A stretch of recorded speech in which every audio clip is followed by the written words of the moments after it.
Hey there, I'm Tony from the Marathon Mates. On this episode of the Flying RuNR, we're celebrating our 100th episode. And tonight we're going to answer your questions. Over the last few weeks, we have been collating questions from you, our listeners, and our viewers. And seriously, we can't wait to answer them for you. Remember, we do have the experience and the knowledge to answer your questions, as we are the only podcast with 4 6-star world major marathon medalists as co hosts. This is the Flying RuNR podcast. Are you ready to run? Let's go. Welcome to the thrilling world of the Flying RuNR, brought to you by the Marathon Mates.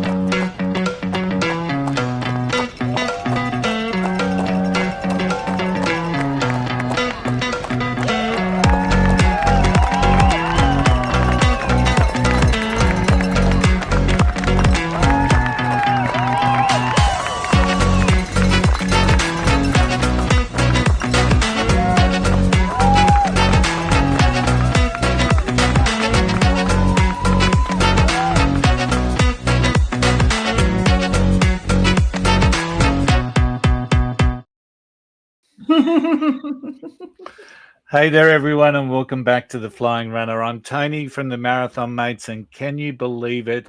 Tonight marks our 100th full episode. Tonight we're handing the reins over to you, our listeners and our viewers. Over the last few weeks, we have been reaching out to you all and getting some questions that you've always wanted to ask. We always love hearing feedback from our listeners, and we always love to give you a shout out when we get that feedback. So we have a very interactive episode tonight, and hopefully answering questions that you've asked. But before we do that, let me introduce you to my marathon mates. We have Lucia, we have Tim, and we have Tara. And how good is this? Who's excited for this episode, our 100th episode? Who's excited? Yeah. It's surprising that we've got this far. I'm surprised that so many people are still listening to us, and thank you very much to everyone that is, because it started out as just something for a bit of fun between us all, and yeah, we've got these people coming back week after week to listen to us, so we're doing something right, obviously. Yeah. Absolutely. And just on that, we actually had our very first episode on the 7th of July 2023. So just throughout the course of the night, I'm going to throw in some little stats and some facts. But speaking about statistics, we had a pretty big weekend. All four of us had a big weekend in terms of running. So let's start with the really, really good news. And I'm going to start with Tara. How was your weekend? Oh, I'm back running. It's so good. Oh my God, it's so good. It is the best feeling ever. So I have had clearance from my cardiologist to be allowed to run again. So I did parkrun on Saturday with Tim and one of our friends, Diane. So they paced me to make sure I was not going too fast, because I really wanted to just take off. So that was really good. And then on Sunday, I actually walked a half marathon at Brisbane Marathon. So it was slow, but I got it done, and it wasn't painful, which was the most important thing. And I didn't die, which was even better.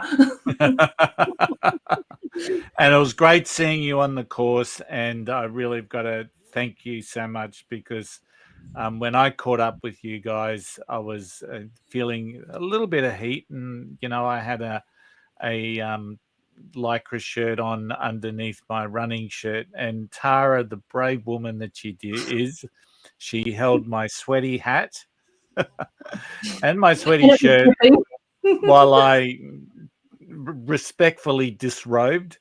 And there was a guy on the side of the course who saw my name as I'm taking the shirt off and said, "Go, Curly." And then as I've taken the shirt off and the other shirt off, he said, "Go, big fella." So I had to laugh at that.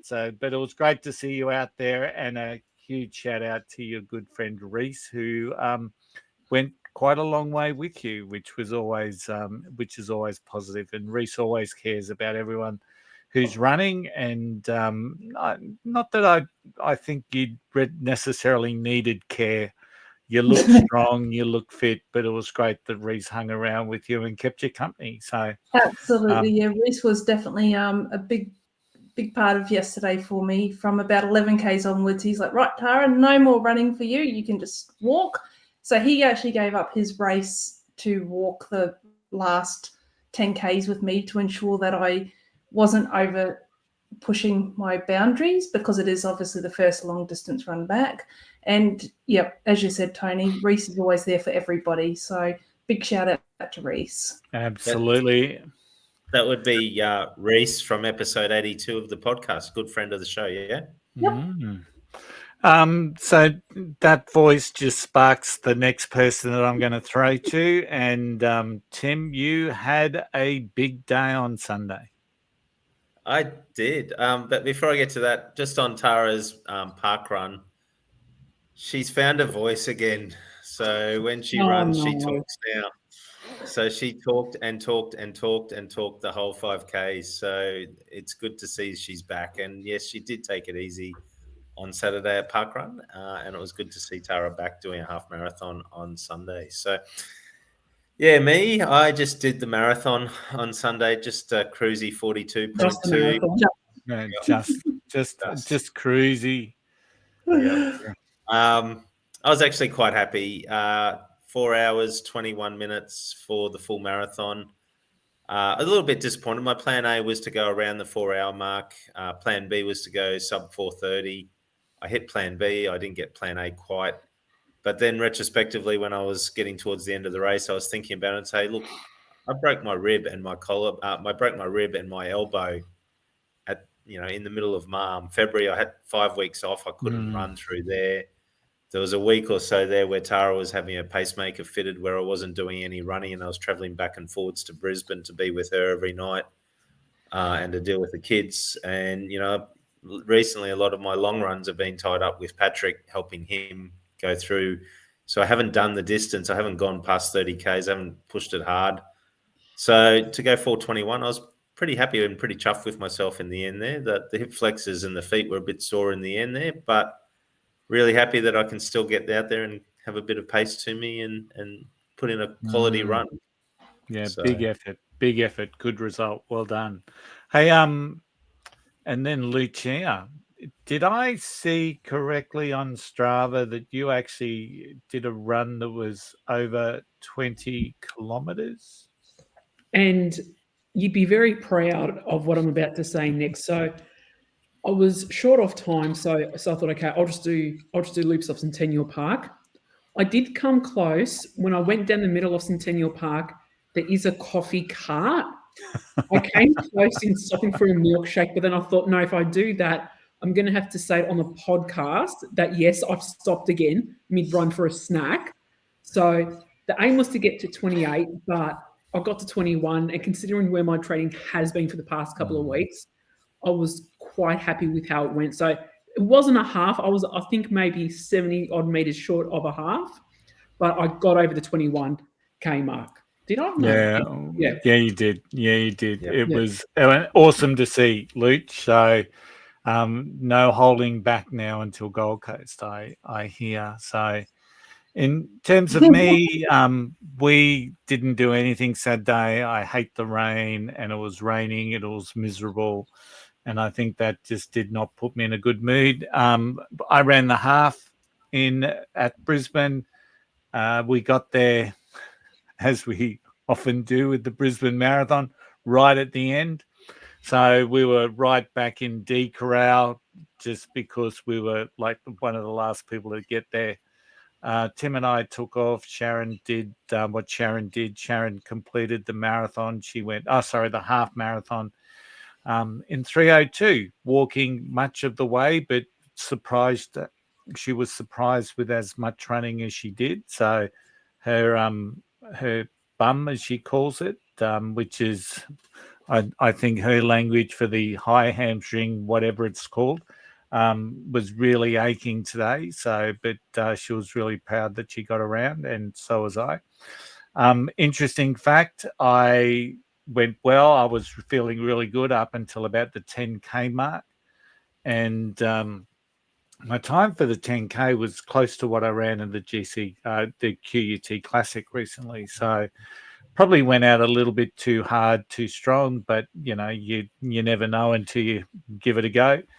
I was 3 minutes in front of my son, Tim, at the 15K mark, and I was feeling, that's when I was starting to go, oh my God, am I going to get there? By the time we hit the 20K mark, he was 2 minutes in front of me. So at about the 18K mark, he suddenly slides up beside me and says, "How you going, Dad?" And yeah, needless to say. And then to the marathon mate that I saw just about 200 meters from the finish line, who was asking me all sorts of questions about where the other two was.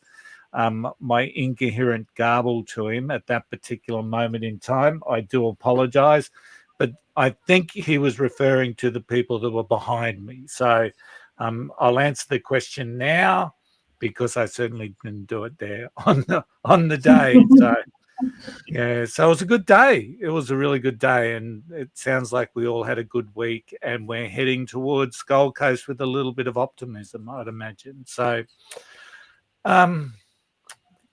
let's talk about one of the, well, I'm thinking it's one of our listeners' favorite parts.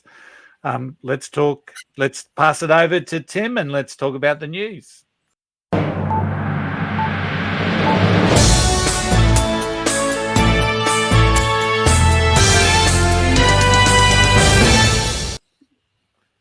So, Tim, what's been happening around the world this week? Rated number one news around the world for running, apparently, I've heard. So the news I've got this week, the first one's to do with the Everest, Tenzing Hillary Everest Marathon. This year's event was just recently held on the 29th of May, which is the day that Tenzing and Hillary summited Everest in 1953. It's held every year on the 29th of May, regardless of what day it is. Competing this year was a lady called Shauna Burke, who's a cancer and exercise researcher at the University of Leeds. And she ran the Everest Marathon this past week gone, after getting an incurable breast cancer diagnosis just 1 year ago. After dedicating a career to researching how exercise can be used in cancer treatment, Dr. Burt was diagnosed with the incurable stage 4 cancer last year. She was the second Canadian woman to ever summit Mount Everest, when she did it back in 2005. And she's taken up the challenge this year to run the Tenzing Hillary Everest Marathon, which is the highest marathon in the world. It begins at Mount Everest Base Camp, which is 5,356 meters above sea level. And then it heads 26.2 miles down to the Namche Bazaar, which is the Sherpa capital, which is at about 3,440 meters. So almost 2,000 meters of descent, which is all largely downhill from base camp on really steep, rocky trails. So Shauna says that staying active has helped her tolerate her treatments, and that and she's experienced very few side effects as a result of staying active. It's also helped her psychologically. She said the endorphin release has given a much-needed boost, and being in nature has reminded her of life beyond hospital walls. She's endured 4.5 months of chemotherapy, a double mastectomy, liver surgery, and 3 weeks of radiation treatment. And I looked up her results. She was able to complete the race in 7 hours and 41 minutes and 38 seconds. Now, for most marathoners, you would think that that is a pretty slow time, back of the pack time. But she wasn't exactly last. She came 71st out of a field of exactly 200 runners. The last position that ran the race or came in the race came in at 13 hours and 44 minutes. So, you know, about 6.5 hours or so after her time, 6 hours. So quite an amazing achievement from an amazing person, and hopefully it gives her a little bit of extra life with what she's going through. So just some other results from the Tenzing Hillary Everest Marathon. The first place winner was by all accounts was a Nepalese runner who ran it in 3 hours and 56 minutes and 26 seconds.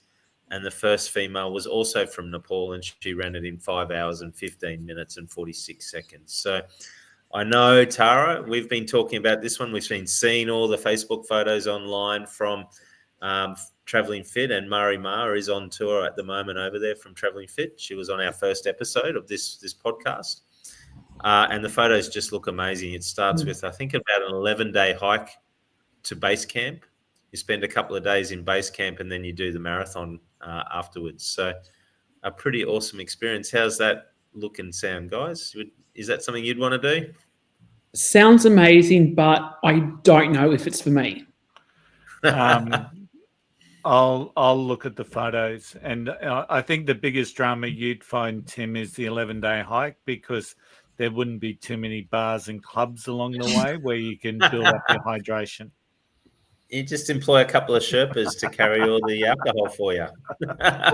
You'd need more than a couple for your alcohol.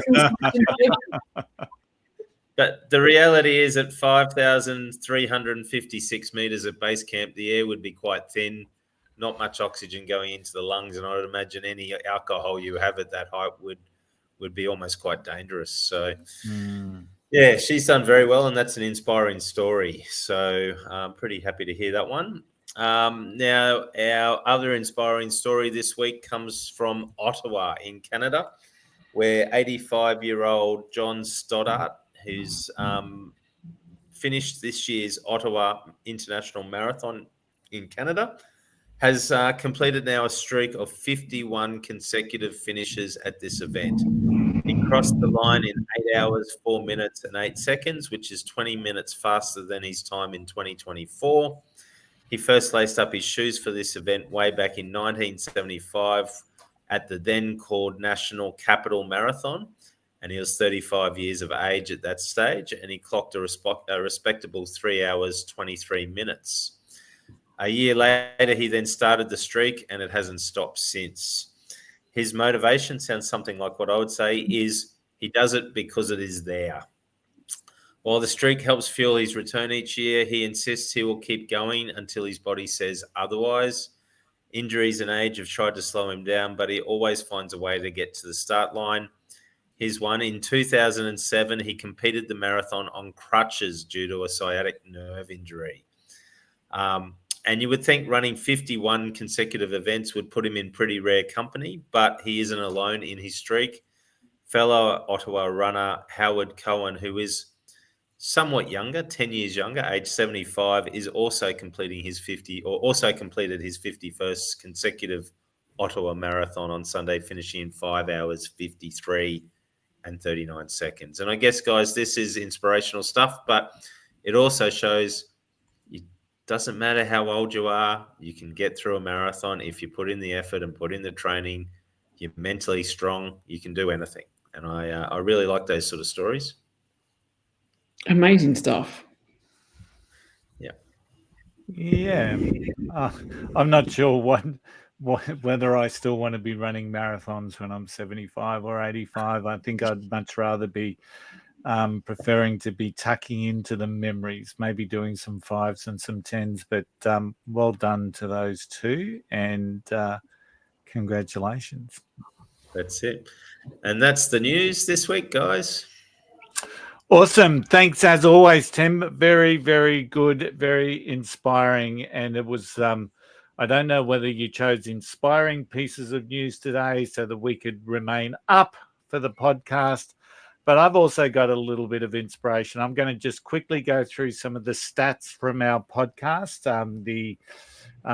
just to hopefully give people a bit of an idea of some of the impact that the podcast has actually had. So this is our 100th full episode, but of course we also do a little thing called Out and Back, and there's been 63 of those episodes. It's a little 3 to 5 minute thing that I tend to put out. Tim's got his tips and I've got out and back. So that comes out usually on a Wednesday, and leading into this episode, there's been blank space so that we can build up to the 100th episode. So on the podcast platforms, and podcast statistics are really rubbery, and if you pay money, you get more detailed analysis, but we have a budget of zilch, so we can only go on the statistics that Spotify, our host, says that we have. So across the podcast platforms, we have over 13,000 plays, which is pretty cool. On YouTube, we have over 10,000 plays, so which is really, really interesting. In Spotify and Apple Podcasts, we have in excess of 300 people that follow and subscribe to the podcast, which is pretty cool. The top 5 episodes on podcast platforms. Number 1 is Jeffing, episode 24 that we did on Jeffing. I think, was Lucia part of that particular one? No? Okay. All right. Our second best was episode 22 with Jen Kellett. Third was episode 9, and this is everything you ever wanted to know about Chicago Marathon. Number 4 was, funnily enough, episode 4, which is mastering your next training block. And our 5th best episode across podcast platforms was the one we did with Alice Bequee, which episode 61, exploring the benefits of Pilates. So on YouTube, interesting. Number 1 was again Jeffing. Number 2, Sarah Coltrona. You must have a lot of friends who love YouTube, because you are our 2nd best episode on YouTube. 3rd best was the out and back episode, preparing for the strict Tokyo cutoff. So I got a bit of a mention. So thank you for all those people. Number 4 was Robert Wang's episode 38. And then our 5th best was Jen Kellett once again. We've started doing shorts, the little snippets, less than a minute. And our number 1 short is Tim's tip, running with your partner, right? Our second best short is the one we did around New York. New York is iconic, but doesn't have to be expensive. Our 3rd best, London, is pricey, but your marathon doesn't have to be. One from last week, which is amazing. It's gone, in terms of our numbers, viral. The worst race expo, Boston takes a hit. And our 5th best short was Running Down Under, which was also how to do Sydney on the cheap. 392 people follow us on social media. As I said, we don't have a marketing budget. So if you could please share what we do, that's the only way we can pick up listeners. So please support us as much as you possibly can. 46% of people tune into Spotify, 32% on Apple, 81% of our Spotify statistics are from Australians, but we do have 8.3 in the UK. And then just to finish it all off, 5,000 people have visited our website since we started. Thank you all so much. And the biggest stat is that 11 people now know what number they were in their 6-star glory. So I think that's a pretty cool stat as well. So, but let's get into our questions from our listeners. So I'm just going to go through the questions. I've also gone and discovered some more. So we'll throw them in as we go as well. But first up, we've got Sharon. Thank you, Sharon, from Australia. And she has asked us a number of questions. So quickly around the room, guys, let's start with Tara. A running mistake that you'll never make again? Not listening to my body. And when I actually feel bad, stopping instead of waiting until I have to get a pacemaker put in. Yeah. That would be my Lucia. number one. Listen to your body. Awesome. Lucia. Oh, not training enough. Okay. And Tim? Not going to the Boston Marathon to spend anything more than about 10 minutes there getting my bib. A running mistake that I will never make again is not stretching and warming up my calves. So another one from Sharon. How will you know when it's time to stop running, and what would you replace it with? Let's go reverse. Let's go Tim first. I think it'll be the moment my heart stops beating. I think I can't foresee a future where I'm not running in some shape or form. And like what you said earlier, if I get to a certain age where I can't do marathons, it'll be half marathons, it'll be 5 and 10s. But parkrun will always be there in my life at this stage. And if it's just shuffling, then I'm happy with that. Lucia. When the body tells me, or if a doctor says I can't run anymore, well, if I can't do marathons, but very similar to Tim, I would still do some form of running, just wouldn't be marathon distance. Okay. Tara? Well, I can't use Tim's thing and say when my heart stops because that's actually happened. So I will go with when, if I can't, I don't know when it will be time not to run, but I would replace it with walking or cycling. I actually really enjoy cycling, and I like swimming, Pilates. So yeah, there's lots of other things to do. I don't have to be a runner. I can do other things, which I learned over the last 4 weeks. Awesome. How will I know? I think it was about 10 o'clock Sunday morning. What will I replace it with? Well, I went home and had a couple of beers. So Sharon also asked if you could do one marathon again. So I'm going to put some license into this because I think she's meaning if there was only one marathon that you could do or one marathon again, which one would it be? So there's no other options. You've just got the one marathon. So let's start with Lucia. Otherwise, you're going to be in the middle all night. Dopey. Disney Dopey. Happiest place on earth. Okay. Interesting. Tara? Queenstown Marathon. Tim? I was going to say Dopey because I know this Sharon and I know she did her very first marathon at Dopey with us. So it would be Dopey again with Sharon. If not, it would be New York or London. It's too close. Too many favourites.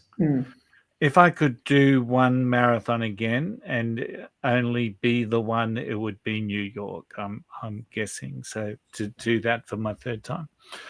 Do you prefer training or alone? Sharon was really great with her questions, by the way. I'm still going. So do you prefer training alone or with others, and why? Tim? I'm actually neutral. I like training with Tara, but I'm actually quite happy training by myself as well. But yeah, I like running with Tara, so I'm 50-50. Okay, Luch? Well, most of the training I do now is on my own, so really I'm used to it, but I don't mind training with others. But if I had to pick one, it would be solo. Okay, and Tara? I like both. Socially, for me, I enjoy the chit chat with running with others, but I'm just as happy running by myself. If I'm not feeling like running with others, I'm quite happy to do it by myself. Yep. Yeah, and there's been some technical difficulties and my answer was cut off. So it's best me not to answer. So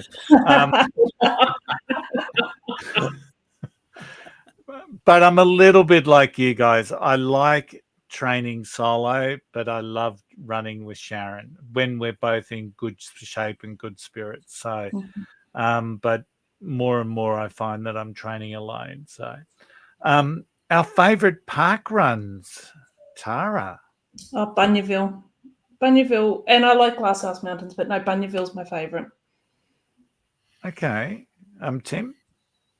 Bushy Park Run in London, the original. It was something special. Yeah, that would have been an experience, a real experience. That would have been a good one. So, Lucia. I'm going to say that I can't remember the name of it, but the one we did in Tokyo, Tara and Tim, because not Patako Tamagawa. That was Shingashigawa. Shingashigawa. Yeah, the one in which we showed up, and there was I think it was their biggest park run in months. Mhm.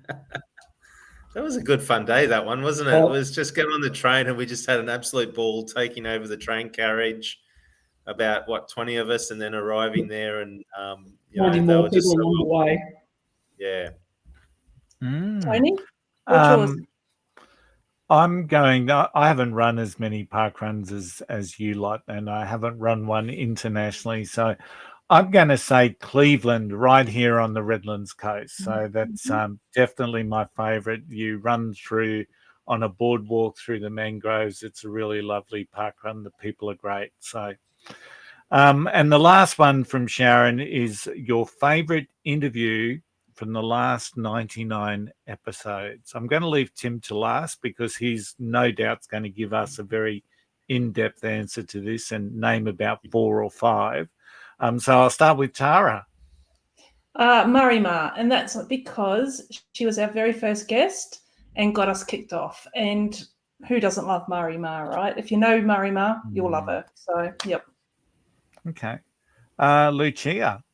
For me, it's been the people we've had on from the IMP, because just hearing their stories and what that's done for so many people is just fantastic. And also Robert Wang, because that one was just an absolute hoot.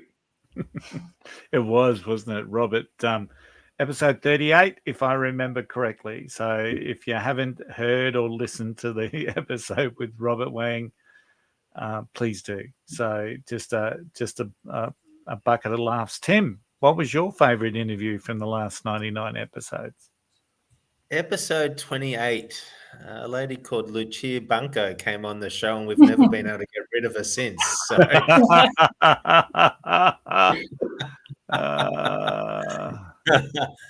To be honest, I've enjoyed all the guests that we've had on, and I really appreciate their time that they've always had for us to come on the show.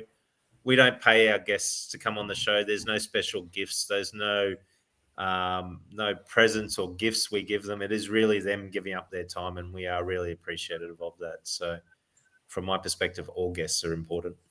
I'm going to echo that. I think guests are amazing, right from Terry Furu all the way through. But if I was to pinpoint a favourite, very much like Lucia, I'm going to single out one of those IMF candidates, and that's Jai Strugnall from Darwin.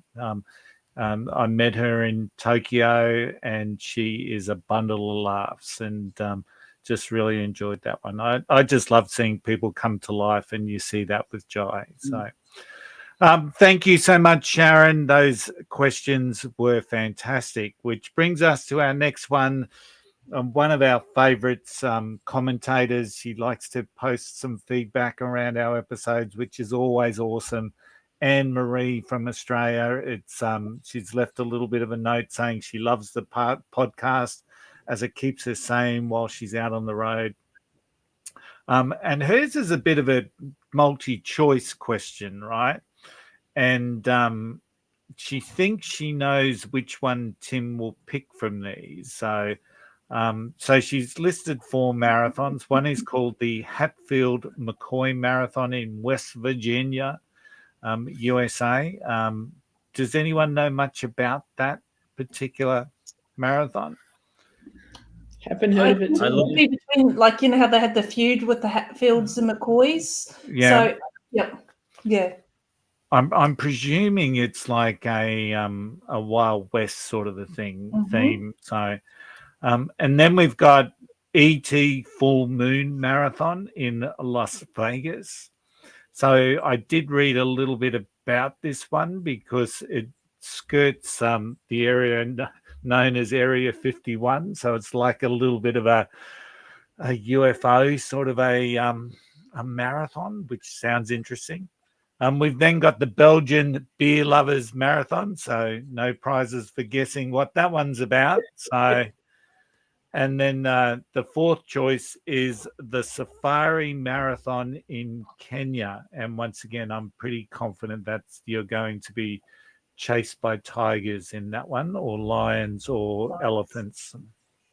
All right. So there are your 4 choices: Hatfield McCoy, the ET Full Moon Marathon, the Belgian Beer Lovers Marathon, and the Safari Marathon in Kenya. I am going to go first, and I'm going to go Belgian Beer Lovers Marathon in Belgium for beer lovers. So we're going to leave Tim to last on this one because Anne-Marie does believe she knows which one Tim will pick. So let's see if Tim surprises her. What are you doing, Tara? Which marathon? Oh, it'd have to be the Safari Marathon in Kenya, without a doubt. Like they all look amazing, but yeah, the Safari Marathon would be there for me. Okay, Lucia. I'm joining you, Tony. All right. Doing the beer lovers, right? 100%. All right. Wish we had a drum roll. Wait a sec. Do I have one? No, I don't think I do. Wait a sec. No, wrong one. No. All right. All right. What have you got, Tim? Belgian beer lovers. I've seen it. It's on the bucket list. It's right up there. It's probably one for Tara and I in a couple of years' time. We've got a couple already booked in next year and some thoughts about 2028. So it'd be probably 2029, 2020, yeah, 2028 or 2029 we'll go and do that one. But yes, I think we need to do a Flying RuNR tour, maybe to Belgium for the Belgian beer lovers. Yeah. Anne-Marie, I'm interested. Let us know if Tim chose the one that you thought he would choose. And she did leave us a little tip after that. Thanks for your great tips and tricks and keep on running. And as you've heard, Tim's never going to stop. So we're going to keep running. So Martin from Australia. Now, Martin's a 6-star medalist, I believe. Is that correct? I've got the right Correct. Martin. Congratulations on guys on reaching your 100th episode. My question is, will we see the Flying RuNR do an interview with the Sydney Marathon team soon? I don't think there is a more qualified Australian podcast to do this. So, and I would agree. I mean, there's who else has got 6 stars doing marathons? We've got 4 of us, and we've got another 2 that sit on the sidelines if ever we need them. So we've got 6-star medalists involved in this podcast. So who wants to answer that one? I'll take that one. Some of our listeners may or may not be aware, but I'm actually one of the community ambassadors for the TCS Sydney Marathon presented by ASIC. So if there are any burning questions which anyone wants to know about the marathon, send them through. If I don't know the answer, I can definitely find out. From the team about that. So no plans at this stage for Lucia to snare an interview with anyone on the marathon team? I can make it happen. Ooh, Martin. Stay tuned. Yeah. Hey, often we reach out to people, some of the more elite runners around the Australian world of running, I guess, and sometimes we'll reach out and see if they're available to come on the podcast. Most of the time we don't get a response, but, you know, we do try and get some, I suppose, higher profile athletes. I reached out to Andy Buchanan recently. Just because I think his story over the last 12 months has been amazing. And I did get a response. Unfortunately, he's not doing podcasts at the moment, so I fully appreciate that. But I really do appreciate the fact that he got back to us. So that's always nice when they make that effort. So, Andy, you're a legend. Keep going. And whenever you're ready, we'll have a chat. So, all right, so we've got some questions here coming up from our international.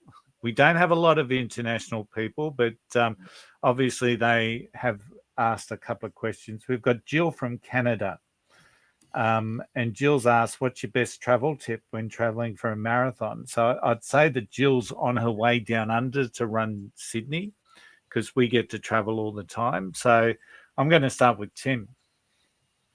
I guess my best tip for Jill is don't take it too seriously. You're coming here to enjoy the experience. Don't come down here to chase PBs, or don't travel and try and chase PBs. You want to enjoy the whole experience. You want to get out and see the cities, You don't want to confine yourself to a hotel room and being worried about calories and all those sorts of things. So go out and enjoy the experience and just have fun on the run. Take it all in while you're there. Use it as a sightseeing tour. Any Luch? What I would add in is, if you can, give yourself a few days before the race just to get used to like a change of weather and jet lag, because especially if you haven't flown those longer distances before, it can impact you, and you don't want jet lag impacting your race day experience. Tara?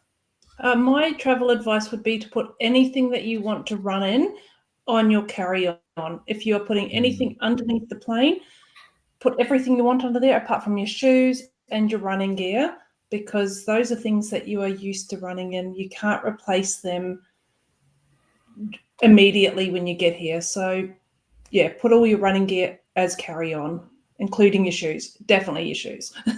Absolutely.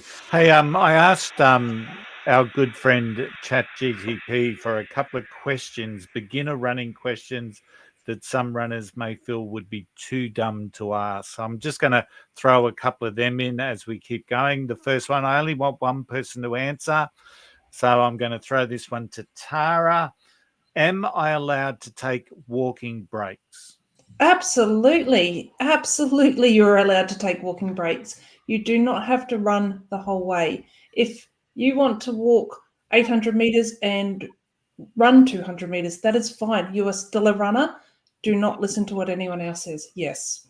Great answer. Great answer. Which brings us to Samantha from Florida. She wants to know, what shoes do we run in? Tim? Good ones. No, I take the advice of my podiatrist. I have typically run in Brooks Ghosts. He's just transferred me over to Brooks Glycerin. So I'm running in the Brooks Glycerin 22. I've only run the 42.2 and then a 25K run in them. That's all I've done, so 60 odd kilometers. But they feel good. They're a little bit different than the Ghosts, but they feel good. Okay, Tara? I'm Brooks Ghost.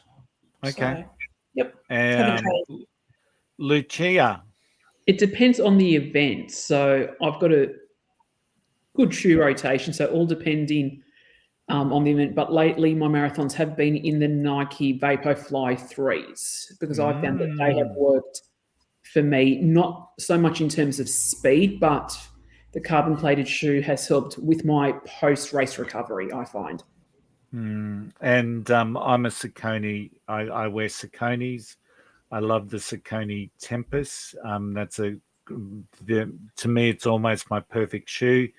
But I also run in the Speed 4 and I run in the Kinvara Pro. And I do have one pair of carbon-plated Endorphin Pro 3s, which, if ever I want to get some speed up, I'm really surprised how they work with me. But they work really, really well. So, Samantha also asked, what's been your favorite episode of the 100, Luch? Didn't we do that question already? No, that was the interview. Favorite interview. Oh, okay.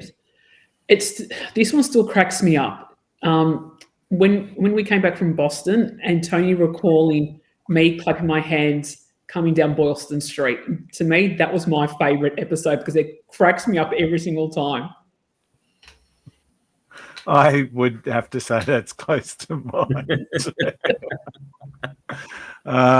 Yes, Tara? Yeah, I actually enjoyed that one as well. I enjoyed our little lives that we do as well that get stitched together as an episode. So the one that we did, now I think that was Berlin Marathon. We were standing at the top after dinner and having a bit of a chat, and before our Oktoberfest. You know, those sort of things always bring back some good times for us. Yep. Tim? Yeah, I was going to say exactly the same. Anytime we've got out of these studios or out of our homes and out into a course somewhere in the world and we've caught up in a foreign location, New York, Berlin, they've been good. I would agree on all of that. The next dumb question goes to Tim. What should I do with my arms when I run? Swing them. You can't Well, it's very difficult to not run without moving your arms. Try putting them down your side of your hands. It doesn't work, but it does get to a point where you're running and your arms and the blood flow and everything starts to congeal a little bit, and you do have to shake them out and you do have to relax them every once in a while. But yeah, swing them like you would normally swing them. Keep your hands soft, like you've got a like chips or something soft in your hand, like a marshmallow, and just keep them beside you. Don't cross your arms across your body. Keep them like pistons beside your body is the best way to put it. Yeah, we could go on forever. You got to be relaxed, etc., etc. Yeah. So really, yeah. I know it sounds a really dumb question. What do I do with my arms? But so many people actually. It's not a dumb question. Yeah, it's not a dumb question at all. Hey, Jeremy from the UK, he asks, if you could change the course on one of the world majors, what change would you make? Once again, I'm going to leave Tim to last because he's probably got a documentary already planned on which one he would change. Tara? London Marathon throughout the Canary Wharf section. Okay. I don't know where I'd change it to, but I just don't like that part of the switchbacks are just a bit too much for me there. So, yeah. Yeah, I've got to agree. That's probably one of the least exciting areas of a world major, and maybe you could just run across the Tower Bridge 20 times. I'd be up for that one. Yep. Lucia?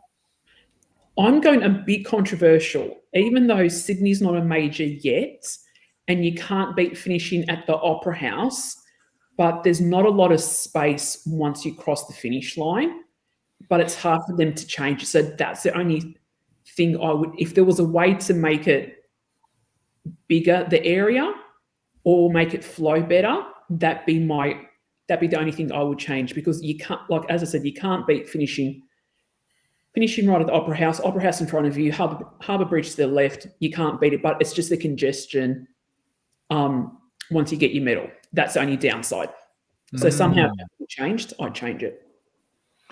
To be honest, I'm thinking now, and I'm sort of thinking the only course that I would change is that bloody 800 meter or 400 meter to go sign in Chicago when you've got about 2K to go. That is the only thing that's coming to mind, because there's some things that you don't appreciate as much. Canary Wharf's one of those areas, and there was parts of Berlin that I thought were quite boring, but that's the course, I guess. But that sign on Chicago does my head in, or did my head in, and continues to do my head in, that it does other people's head in the years that have followed. So, Tim. How can you guys not say get rid of the Newton Hills in Boston and get rid of Heartbreak Hill? Makes Boston. Yeah, I know it's controversial, but I would probably change Boston at the end of the day. There are big sections of that course between some of the towns early on where there's no crowd on the side. You could be running anywhere in the world. It's not a big city event. You're in the rural areas. So, that's probably the only change I'd make, and try and flatten out those Newton Hills a little bit. Build a tunnel all the way through. So, Melanie from California asks, I'm going to combine her question. She's asked too. So, how do you balance running, work, family time, and sleep? And what is the one piece of gear that you are obsessed with, Tim? It's tricky balancing everything. I work 55 hours a week or thereabouts. I'm traveling between Brisbane and the Gold Coast Mondays and Fridays. It just means having routines and sticking to routines. I'm a very routine sort of person who goes to sleep at the same time every night, wakes up at the same time in the morning, goes for a run on the same days. It's about building a routine. The one bit of gear I'm obsessed with, it's my backpack. I've talked about it a number of times here, my hydration pack. More than 6,000 kilometers now on me. It is my best friend when I'm running. That's my bit of gear. Lucia. My best bit of gear would have to be the shoes, just because of everything they do for you in terms of making sure your feet are cushioned and preventing injury most of the time. So that would be one thing that I can't live without. And then the balance, sometimes running does take a second step. It all depends on work commitments and a whole range of things. But sometimes running does take a back seat, and it annoys me when it does. There's no right answer to that one because everyone's circumstances are different. Yeah. Tara?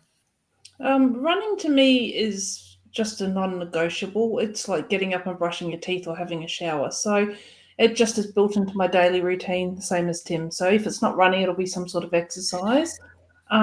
So I'll get up at 4:30 in the morning if that means that's how I have to make it happen. My piece of gear that I'm obsessed with, and I know that this sounds weird, but it's a running visor. So I will wear my running visor if it's dark, if it's raining. I don't run without a running visor on, and that keeps me it's my little security blanket. So yeah. I'm obsessed with my Garmin Forerunner 955. It's just awesome having a watch that's actually giving you some really good detailed statistics, and you can use it to help you train. And how do I balance? Well, running, unfortunately, sort of comes very low, a long last. Sometimes like Tim, I hold down a full-time role as a leadership coach. I also then have clients that I see of an evening.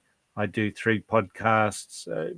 So I'm a little busy person. It's a good thing Sharon doesn't like me because that makes I don't necessarily have to spend a great deal of time with my beautiful wife. But sometimes running takes with every intention of the world on getting up early or going for a run after work. Sometimes it just doesn't happen.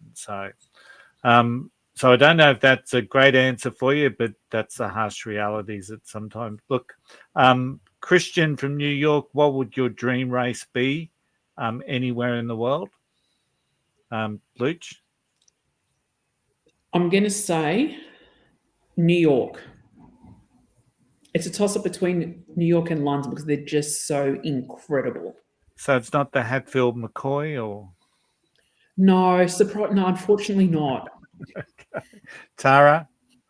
I really want to do the Antarctic Marathon. I know that probably seems weird, but that's probably my dream race at the moment. Okay. Tim? Same. Tara and I are on the same wavelength. I would love to do the Antarctica Marathon. And I'd love to do the Nashville Marathon, the Rock and Roll Marathon in Nashville. I think I love Nashville. I'd love to get back there, and I just think that's got a great vibe to it. So, and it's got a lot of hills, Tony. I believe so, and I'm more than happy to walk because, but there's 40 odd honky tonks on Broadway that you run past, and you can have a beer at each of them if you really wanted to. Absolutely. Dumb question time. How far is 5K? 500 meters. So 5,000 meters. 5,000 meters. I'm like 5 million millimeters. Yeah. If we're going for dumb questions, I'll go for dumb answers. No. 5K is what, 3.1 miles in American distance, isn't it? Yeah. So so 5K stands for 5 kilometers or 3.1 miles. So, and once again, we get so used to just talking, 5K, 10K. Some people may not even know what the K stands for. So once again, a really good question. Christian also asked, what's the weirdest thing you've ever seen or experienced on a run? Tim? Probably half the charity runners in London with all the dress ups and costumes they have. So the rhinos being one of them. Yeah, I'll support that. That's probably the weirdest. Mind you, I did see a lady in London running in full suspender and garter belt, like sexy gear. And my first thought was not about how sexy she looked, is how much chafe is that lady going to have at the end of the day? Lucia? So this is going to shock you guys, but when we did Chicago, I saw someone eating donuts while they were running. And I love my donuts. We all know that. But even I have limits. I don't think I could have eaten a donut while I was running. And Tara? So one half marathon, I think I was running with you, Lucia. There was a Oh, guy in Goldie? the green, just mankini type thing, and it looked like he had gone through the meatworks. He was chafing that badly, that there was blood everywhere. And we did say to him, I think that probably wasn't the best decision of outfits. He goes, yeah, I don't think it was either. So that was with you, wasn't it, Lucia? Yeah, He was Goldie. yeah. Wow. At the Gold Coast, yeah. He did look like he'd been through the meatworks, though. So that shower would have hurt. Now, we don't know. I'm not pushing. Can I add one more? Yeah. One more? I know we're short of time. The weirdest thing I saw was a guy lighting up and having a joint, marijuana joint, at the start of the 5K run in New York. That's Wow. true. Yep. Yeah. Which is what you do when it's legal, right? So, one of our listeners from Japan is Hideki, and he has asked, are you planning on coming back to Japan at some stage to run another marathon? Round the room, Tara? Absolutely. I want to do the Saka Marathon. So, yep. Yep. Luke? I'm with Tara. Tim? Yep, definitely. Lake Biwa. I'd love to do that one. Dumb question time. How do I breathe when I run? Oh, that's a bit controversial. Some people through their nose, some people through their mouth. So whatever's comfortable for you in the end. I would agree. It was interesting. I was listening to a podcast on the way home, the running channel, and they were talking about the same thing. And Andy made a statement, you don't really realize how much you breathe through your nose until you've got a clogged up or a stuffed nose. And then you suddenly realize how awkward it is breathing through your mouth all the time. So I thought that was interesting. A couple of really good questions from John just to finish us off. I'm not really overly focused on time, so I hope our listeners don't mind if we go over. We try and do these episodes in around about the hour, but because these are your questions, I don't want to shortchange. And I know I've thrown in some dumb ones as we've gone. So, John from Australia, what's something that running has taught you about yourself? And I'll also throw in, he's given us 4. How many shoes do you have in your cupboard at home? So we might start there because that should be a relatively easy one. And then what's something that running has taught you about yourself, Lucia? How many shoes at home in your cupboard? If you ask me, not enough. If you ask my mother, too many.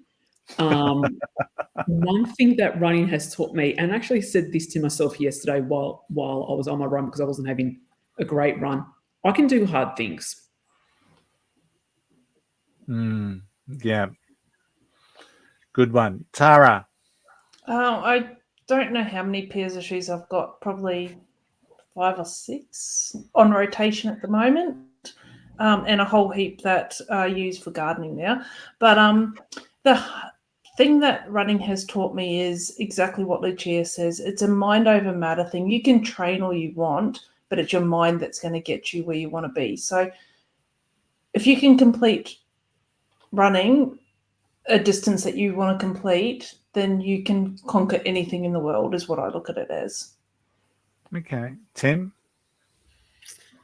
I've got 2 pairs of shoes down here in this unit, and I've got, I don't know, a couple of pairs at home in the cupboard, but I tend to give them away once I've used them. As far as teaching me about my running, I guess running's taught me more about other stuff in life, and I quite often use running as stories to explain to other people what goes on. So it's about preparation, it's about being fit, it's about being switched on, and then it's about delivering. And everything I do in running, it relates back to what I do with my job as well, or other things in life, whether it's talking to the kids or work-related stuff. So, yeah. I think what running has taught me, and it teaches us all in different ways, but the big thing it really has taught me that if you can set your goal I'm a leadership coach, so I'm always telling people you've got to prepare for things. You've got to be confident to have a tough conversation with someone. You just can't go into a tough conversation and expect it to go well when you haven't prepared for it, or you haven't gone through the process of understanding how to have that tough conversation. So, and running just reinforces all that. It's like Tara was saying, and Luch was saying, and Tim was saying, doing hard things, preparing for hard things, setting yourself a goal and a target, and just getting out there and getting it done. And, I always talk about being confident on the start line, knowing that where you are is where you are and that you've got the capacity to get it done. And even on Sunday at the Brisbane half, I was not feeling overly confident at the start, but I just knew I had the capacity to get it done. So no matter how hard it was going to get, I was going to get that 21.1. So I think that's what running has certainly taught me. The last question, once again, John, comes from you, and it's a cracker. If you could create your own themed race, what would it be called and where would it be run? I have absolutely no idea. I've got mine. Okay, Lucia? It would be Disney inspired, and at the aid stations, there'd be donuts. My two favourite things, Disney and donuts. So what are you calling it? I'm calling it the Double D. Disney Donuts. I don't know which Disney I would do it, if it'd be at Anaheim or Orlando, but it would be the Double D. Okay. Tara? Mine would be dog themed, and it would be, of course, and it would be you get to run each kilometre and you get to stop at each kilometre, and you've got different puppies. So like, Labradors at the first kilometre and then golden retrievers at the next kilometre, and that's what I would do. But Tara, you wouldn't make it past the first K. Well, I would, because I knew then there's more to go. So I would be able to just keep going until I found them all. And then they were all at the end as well. So that would be my ultimate marathon. Wow. Tim? I don't know. I'd probably go with a whiskey theme. I like my whiskey. So it'd be something on the whiskey trail in Scotland, in Speyside or thereabouts, and, link in with a number of the distilleries, and you have the choice of either drinking some whiskies at each of the drink stations, or some of their local water that goes into their drink whiskey, which they're always so proud of. And then you get a bottle of whiskey at the end. Sounds good to me. I would go for the rock and roll type theme in Sydney, and instead of kilometre markers, I would have an amazing band that's come out of Sydney. So say, for example, at the first K, it might be the Hoodoo Gurus. The second K might be the Church or Midnight Oil. So every kilometre, you've got a legendary Australian band. Whoever's on first would be over and done with pretty quickly. So, but yeah, the more you go. So I think that would be an incredibly well-themed race. Sydney's like the music capital of Australia, and so many amazing artists have come out of there. So, guys, that's it. That's our 100th episode. So thank you to all of our wonderful listeners who've contributed questions. Maybe later on down the track, we might throw in a dumb question episode and just go through some more of them, because there were some really good ones. And as we found out, those dumb questions are actually really relevant and really quick, good to answer and get some tips on. So it's been a lot of fun. So please keep interacting with the podcast. Please share, like, review, share with your running community everything that we do. If you follow us on Instagram, share our posts. If you follow us on Facebook, make some comments, share our posts. Those sorts of things are what really, really do help us gather some traction. We've been we get amazed that people listen to us every single week, let alone people right around the world, let alone 13,000 listens or whatever it was on our podcast platform. So we really are appreciative and very humbled for that. So thank you all. But all good things must come to an end, and sometimes we get an even better thing. So I'm going to hand over to Tim for his weekly tip of the week. Thanks, Tony. My tip this week is about, well, we've hit the 100th episode, and 100 episodes to me represents longevity. So I'm going to give you some tips to ensure you have longevity in this great sport of running. The first one, we've said it a million times on this podcast, and I'll say it a million times more: listen to your body. That means if you're starting to feel sore, if you're getting niggles, slow down, listen to your body. If you need some medical help, get some medical help, but rest is important, looking after yourself. As you become older, times become irrelevant. I don't care too much about my PBs or my running times. I was happy with the time I got on Sunday. It's not my best, it's not my worst, but I was happy because I was able to do it. So just enjoy the moment, enjoy the runs, enjoy the fact that you can run, and don't worry and get so focused on the actual time it takes you to do it. Get good people like marathon mates around you who can be in your corner, who can support you and uplift you and give you any support and encouragement that you need along the way. Love your body, fuel it right, sleep, get your sleep. Sleep's really important. Massage regularly and do those weights and stretching that we all hate to do, but if you do it, it will keep your body strong, which will make sure you can continue to run. Track your shoe usage. This is an important one. Not all runners do this so well, but please, it's very easy with the apps. Track your shoes and throw them away when you get to a point where they've run their time. And they may still look brand new. They may have 650 kilometers on them, but it's time to throw them out and get another pair. And lastly, enjoy life. Enjoy the run. Enjoy the experience. Take the photos. Have a chat to people when you're running past them. Go and travel around the world. Do things like parkrun. Go and experience new places. And always have a coffee or a brekkie afterwards with those that you're running with to celebrate the fact that you got something special done. So that's my tip this week, guys. That's awesome. Thanks, Tim. Once again, just another great tip of the week. And we are now just about to sign off for our 100th episode. But before we do, let's hear from Tara with what's happening next week. Excellent. So next week we've got a very special guest. Her name is Mickey Willardin. So Mickey actually graduated with a Bachelor of Science in Human Nutrition and a Bachelor of Physical Education from the University of Otago in Dunedin, New Zealand. She attained a Master's in Science in Human Nutrition in 2003, focusing on the development of childhood obesity prevention program. As a registered nutritionist, she has been privately consulting with clients since 2006 and has worked with a vast number of people with different health and performance goals.